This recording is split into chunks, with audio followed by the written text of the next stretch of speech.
जो चैप्टर हम लोग पढ़ रहे थे बाइनोमियल थ्योरम, उसको क्या एक नया टॉपिक आज पढ़ेंगे सीरीज। इसमें टाइप नंबर 1 पढ़ेंगे कि one binomial coefficient multiply by a constant. क्या मतलब है इसका बेटा?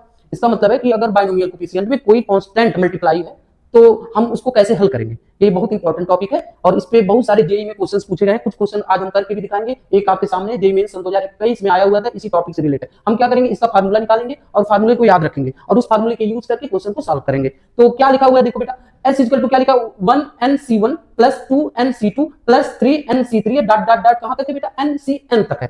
ठीक है, इसमें क्या आपको दिखाई पड़ा कि यहाँ पर r के स्थान पे जो है 1 है, यहाँ भी 1 है, यहाँ 2 है तो यहाँ भी 2 है, यहाँ 3 है तो यहाँ भी 3 है। इस तरह का आपको अगर क्वेश्चन में दिखाई पड़ रहा है तो आपको यही फार्मूला यूज करना जो हम आपको निकाल के यहाँ पर दिखाएंगे। क्या है बेटा, इसको सॉल्व करने से पहले बेटा कल का जो फार्मूला था उसको हम रिवाइज कर दें। ठीक है, क्या बताए थे, एक फार्मूला कल बताए थे कि r n c r अगर इस तरह से आपको दिखाई पड़े तो अगर हमें r को हटाना है, इसके जगह पर अगर n लिखना है तो हम क्या करेंगे, r की जगह पर n लिख देंगे और क्या होगा, n में से एक सब्ट्रैक्ट कर देंगे, r में से भी एक सब्ट्रैक्ट। ये फार्मूला कल बताए थे बेटा। ठीक है, बहुत इंपॉर्टेंट फार्मूला है। ठीक, तो इस फार्मूले के यूज करके इसका फार्मूला निकालेंगे। क्या है बेटा, यहाँ पर हम सबसे पहले क्या करेंगे, इसको समेशन फॉर्म में कन्वर्ट करेंगे। यहाँ पर देखिए 1 2 3 4 ऐसे डॉट डॉट डॉट यहाँ n लिखा हुआ है, यहाँ पर क्या लिखा हुआ 1 2 3 ऐसे यहाँ भी लिखा हुआ है, तो हम यहाँ क्या लिख देंगे, r लिख देंगे। ठीक है, और NCR लिख देंगे। r कहाँ से शुरू होगा, 1 से शुरू होगा, कहाँ तक जाएगा, n तक जाएगा।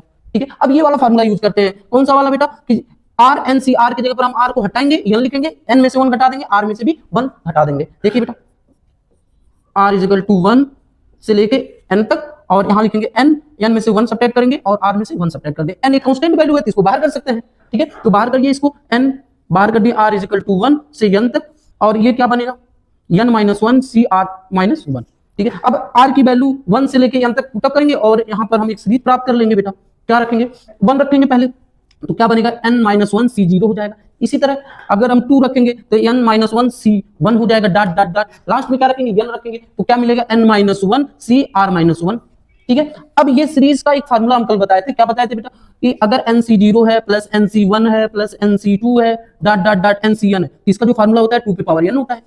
ठीक है, तो यहाँ पर क्या है, n की जगह पे n माइनस 1 है और 0 1 2 से लेके n माइनस 1 r माइनस 1 तक है, तो हम यहाँ फार्मूला लगाए 2 पे पावर n रख सकते हैं और n की जगह पर n माइनस 1 है तो ये हो जाएगा n 2 पे पावर n माइनस 1। तो ये फार्मूला हमें मिला है क्या कि 2 पे power n minus 1 into n। ये हमें फार्मूला याद रखना चाहिए, इस फार्मूले का हम यूज कर लेंगे।